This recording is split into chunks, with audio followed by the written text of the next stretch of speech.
Okay, coffee machine is here above the table. It's fairly straightforward. You just fill this with water from the top.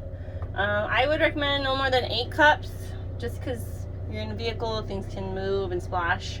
And then you're gonna put it in all the way. Make sure it locks in place there.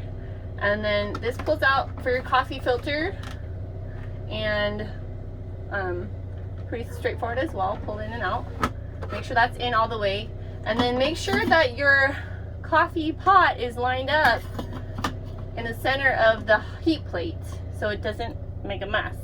And then you're gonna just switch this to on, and it should work nicely for you. We should have coffee in here. If it's not in here, look around, but we'll have coffee and filters, so you guys don't have to provide filters. And then I have home roasted coffee right now. That may or may not change, I don't know. But when you're done, turn it off so that this doesn't continue to heat. That could be a fire hazard if you don't shut off the machine when it's done brewing. When you're done with your coffee, rinse everything out, turn it off. All right, thank you.